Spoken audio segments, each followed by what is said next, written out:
everybody. Welcome to ABA Inside Track, the podcast that's like reading in your car, but safer. I'm your host, Robert Perry Cruz. And with me, as always, are my fabulous co-hosts. Hello, Rob. It's me, Diana Perry Cruz. Nice to see you here. Ooh, and it's me, Jackie McDonald. Wow. Only one more month and I'm second again. I don't know. You guys picked the weirdest bits. It's supposed to mine, which are well thought out, planned. Mm-hmm. I'm very thought out. Well, this is a podcast about behavior analysis and behavior analytic research, where every week we pick a topic and discuss it at length. Unless it's the last week of the month for our patrons, or the first week of the month for everybody else, in which case we do a preview where we talk about all sorts of goodies, including what's coming out this month, and then other things that are interesting to us and to you, we hope.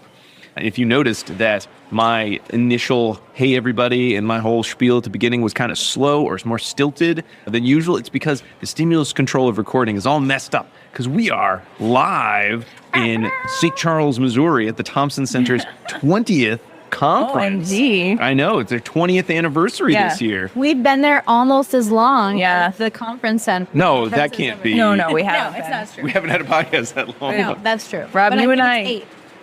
Have been married almost as long as the Thompson Center. Oh, wow. Has been having a conference for autism. That's why we got married originally. Did you hear about that conference? Seems like a good marriage time. You know how it works.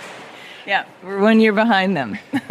But we are, well, I mean, yeah, we heard about it. You got to plan a wedding. Yeah. You Sure, can't I mean, just- these things takes take time. time. Yeah. But yes, we are here. We're very excited to be invited to present again, and we're here at our kind of space off on the side. Lunch is sort of winding down. We got some more talks coming in, Yep. but we are going to do our Lunch preview. was so good. It was very so good lunch, delicious. but we're doing our preview here. We're going to talk all about what's coming up this October. All right. Is that my cue? That's your cue. Okay. What is coming up? I'm going to let you know. So for the month of October, we have 3 full-length episodes planned for our listeners. And the first one is our fall grab bag. Mm-hmm.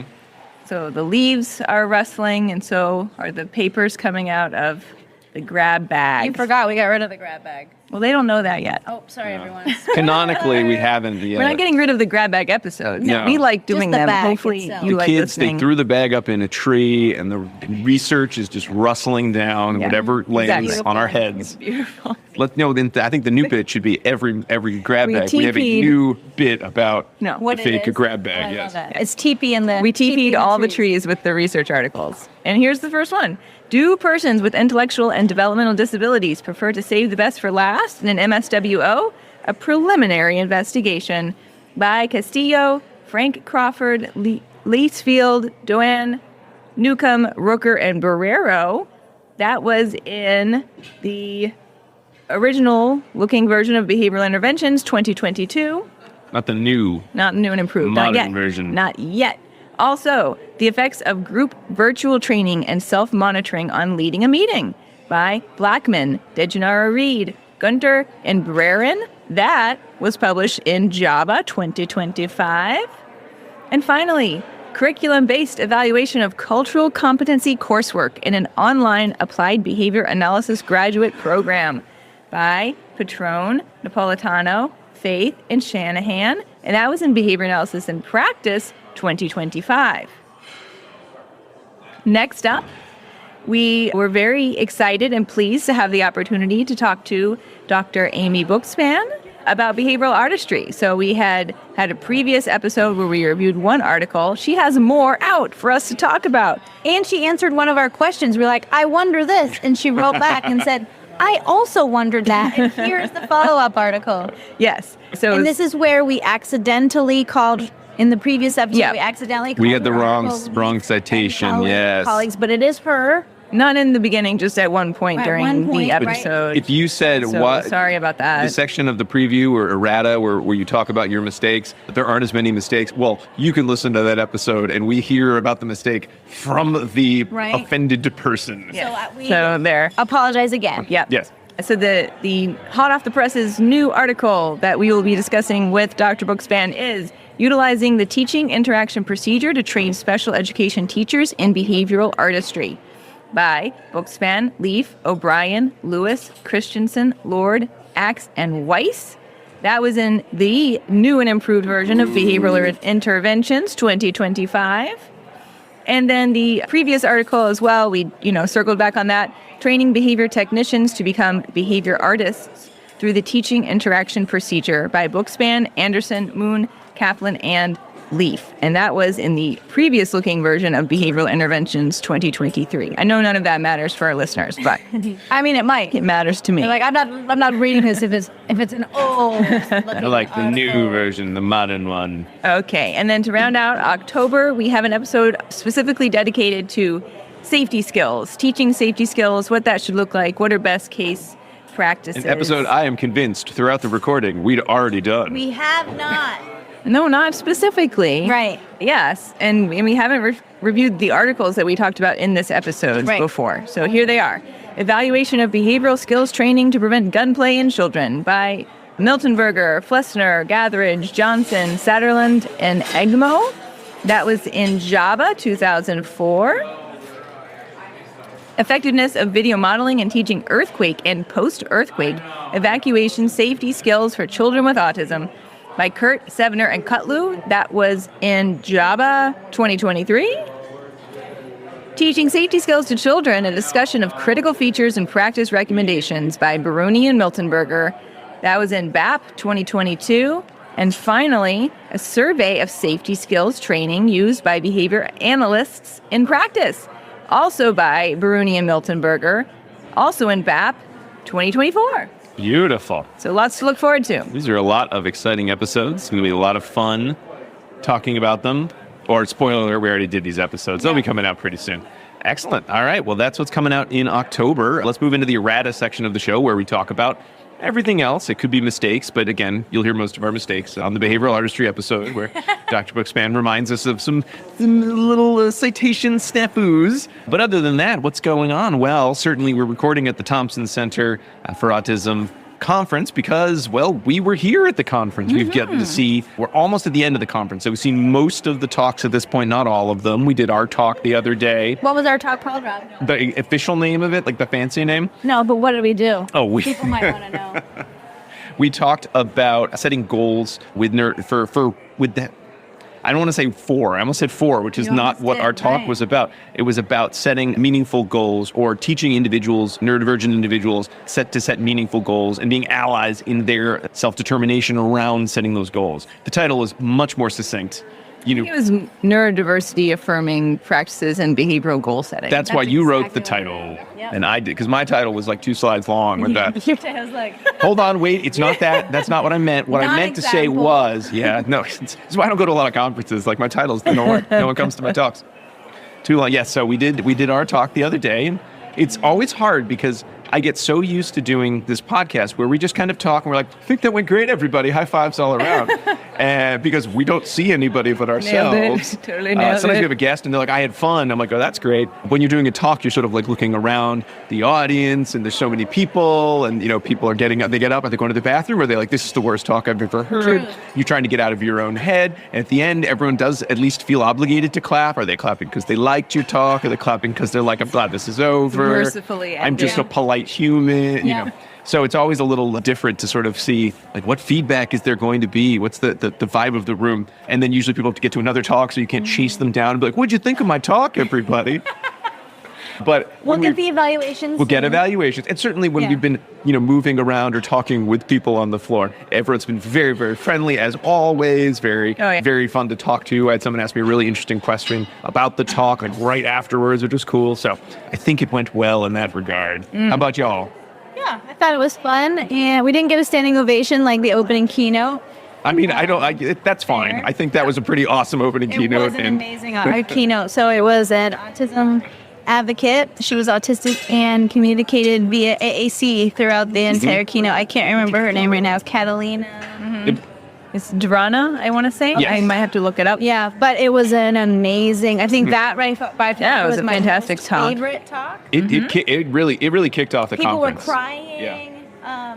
I was sitting next to a lady and she was like, I can't handle this. And she was like crying because it was just it was so informative and it was a really good perspective. Very well put together talk. It was. Yeah, that's how you start. You start your conference with something that I think it set a tone. It for did. The rest of I think what people were talking about care. I just actually came from a talk about self-determination, so it just felt like a thematically awesome way to start it with just someone who's speaking about their lived perspective, who they were as an individual, their strengths, their challenges. It wasn't, any sort of like a rah-rah show. It was like a very real, just an experience and shared, and just a chance to sit and listen to that was really great. Yeah. And I want to make sure I get her name correct. So it's Headliner Verona. Okay. Ah, Well, it was amazing. yeah. We've been seeing some other talks too. Certainly. Yeah, I just saw one on health and fitness and how one can set achievable goals in conjunction with individuals with disabilities in order to improve overall exercise, healthy food intake, water intake, etc. It's a lot. There's a lot of data. That was cool. That was good. Yeah, it was. I thought they were going to show just like squat techniques, and I was like, I don't know if I need to see they did that too. Oh, man. It was Dr. Brandon May who was giving that talk. Very nice. I just came from, I think I mentioned self-determination. I know yesterday we saw friend of the show, Dr. Casey Clay, kind of following up on some of his virtual reality research that he'd been doing. He came on the show to talk about that, so we got to see kind of the continued iterations of VR and training. It was a fun FA scene, which had come a long way since, I think, God, it was like 8 years ago. 8 years ago. He was showing his FCT VR training. It was a lot cruder looking at this conference. Yeah. We were sitting at lunch. Well, it wasn't here. It was in Chesterfield. That's right. That presentation, the current presentation, made that one look like, that was the Toy Story 4 to the Toy Story 1 that it looked like 8 years ago. That was the first time I had ever done VR. And I fell out of my chair. It was like a Stranger Things scene, and I was like in the living room, and like that's what you were watching. It was scary. I was watching. Oh, okay. And he's like, "Have you ever tried VR?" And I was like, "No." And this is when I could do those types of things. Now I would throw up. But I when the animal came out, like whatever the ant spider. I didn't do it. Oh, whenever The Demogorgon? The Demogorgon came out of the kitchen. I fell off my chair. I think we were having a meal. It was a lot of fun. It was very embarrassing because you never know what you never want to fall off your chair in lunch. No. So. It's not good. It's good. He didn't put that in the limitations section of his people training might fall out of their chair at a meal and be embarrassed and talk about it for years. Talking for 8 years.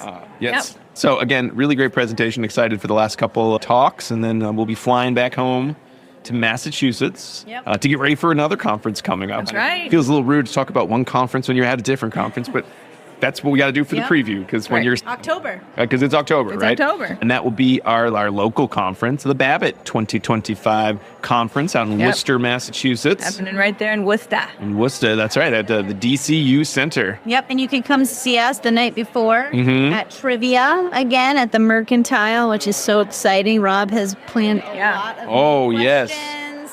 If you are saying, I want another Brad Pitt or laser as well, I made one. So there you go. So that will be happening on Wednesday, October 15th, and then the full conference is the Thursday, Friday, October 16th and 17th, including the poster session Thursday evening. Always a good time. And you Rob, could come you're see. Yes, if you were saying, I really want to see Rob in 2 days in a row, we'll come to trivia on Wednesday, and then I'm doing a talk on consultation and consultative behaviors and improving consultative practice on Thursday. Diana, you're doing 2 talks. It's very possible that I'm doing 2 talks. You want to check that agenda. I was afraid that you were about to ask me that. Yes, Diana is doing a panel on UDL. That's right. Higher education. Universal Design for Learning. And you also are doing a symposium on reinforcer assessment. That's correct. Yeah. Yes. And I'm just doing the talk on universal design, but I do want to tell everyone this because it was hilarious. Okay. I was looking through the Babbitt, looking through all the different things that you could go see. And it was trying to plan out, even though it's a while, plan out what I was doing. Scheduling. I couldn't think of the word. And I saw our talk, and it was using UDL. It's called What's UDL Got to Do with It? Oh, yeah. Oh. Using UDL in higher education. I was like, ooh, I really want to go to this one. I'm going to learn a lot. And then I scrolled just a tiny bit up, and there was my name. And I was like, I guess I'm going to that one. There you go. And hopefully I don't learn anything because I should be telling people. That's very true. All right, so I really like to name them something that's eye-catching. You're great at that. Yeah, right? So mine is just mine would be UDL in higher education, period. Yeah, so that one's called What's UDL Got to Do with It? And then my other one, it's all coming back to me. It's called Let's Go to the Toy Store. Nice. Something about preference assessment. Yes. Oh, Yeah. very fun. So yeah, it's going to be a really fun time. And we have many students. Sorry, I'm just excited. Regis students and Regis alums who are going to be either giving symposia presentations or posters. I think, over 11, over 10 at least. Yeah. Woohoo. So come to Babbitt and support our students, please. Yes. Yeah. And there'll be other people there too, not just us. It's possible. We don't. It's not just us doing the same talk over and over. I know Dr. Milton Berger, I believe, is there this year. I know. So you're going to chase him down? Fangirl him up. So I'm going to ask him if he'll be in my video where we bust in like the Kool-Aid man to do safety skills. You're going to listen to the full episode for the story behind that. I don't know if he's going to be cool with it, but maybe he will be. Wouldn't that be funny? Yeah. I think so. Never Does know. anyone Remember else? Sir Broadhead, Sir Matthew Broadhead. He did loves appreciate the title. Yep. That- No. Kind of look down on that then. Well, and if you're not able to make it to any conferences, maybe you have a local conference you can go to. I know there's a lot of conferences like all around the country. We haven't actually looked into too many outside of the country, but I know they exist. I mean, There's the next one is in Portugal, I think. I think, right, ABI ABI, like international one. Excellent. Lisbon. That's fancy. Yeah. But also, and if you still can't make it to any of those local conferences, don't worry. We're going to have we typically have a bonus episode where we talk to some of the student poster presenters here at the Thompson Center. So we'll have that audio out at some point in the near future, probably sometime this month. I try to get it done. Yeah, and that was really interesting because it's multidisciplinary. Yes. Right? So there's doctors, there's research on genome sequencing. It was really... Yeah, a lot of genetic research. There were definitely some posters I looked at. Focus research. There were too many phonemes in the title because it was talking about a gene or a drug. And I said, this looks very smart. And I'm not smart enough for it. So There are a lot of great posters. Really Yeah, It was really good showing from the various students and practitioners. Oh, well, I think the only other piece of news is we're starting a new Patreon tier. It's going to be for $3,000, and we only have room for one person. And I'm going to use that money to purchase Walden 2 first edition signed by B.F. Skinner. Oh, my God. Unfortunately, I realized the timing of this new Patreon tier is after the auction for it by the B.F. Skinner Foundation has ended. So I don't know if it's worth... I mean, I guess I could do it now, see if we just have $3,000 for the next auction of a first edition signed Skinner book.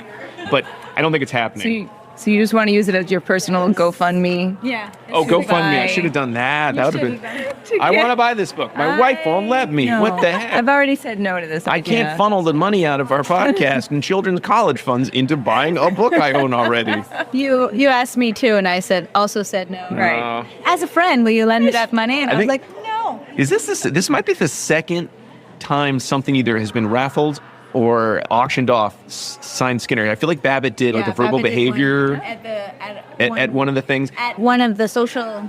I am so sure there was it was like a raffle bag, and I kind of peeked in. There were like no tickets in there. I put all my tickets in that bag, and I would not be shocked if one person didn't shove my ticket in and they won it. I don't remember who it was. They're my enemy for life. That's how it happens. If I could remember If them. you want to get on Rob's good side, you just have to get him a signed copy of a book. Something. Yes, I do love signed copies of books. Love signed copies of books. But now I want one signed by B.F. All right. Skinner. Anyway. Anyway, it looks like the talks are go. That's That was right. Diana clapping, but it does look like people are starting to go into the next room, and we need to go into the next room for the next talk. So we're going to cut this a little short. So no emails this month, though. Thanks for folks who've been commenting on the website and on the Patreon page. I've been trying to remember to write back to you, but if I have not, fear not. It's his fault. Send me an email and I'll... Yeah, it is. email It is you not the easiest system sometimes to notice those things. But in any case, we'll be back with the first of those October episodes next month. Hopefully, we'll run into you if we didn't see you at the Thompson Center conference. Maybe we'll see you at Babbitt. Keep an eye out for our bonus episode to get a feel for the poster session. And we'll be back with our first October episode next week. But until then, keep responding. Bye. Bye.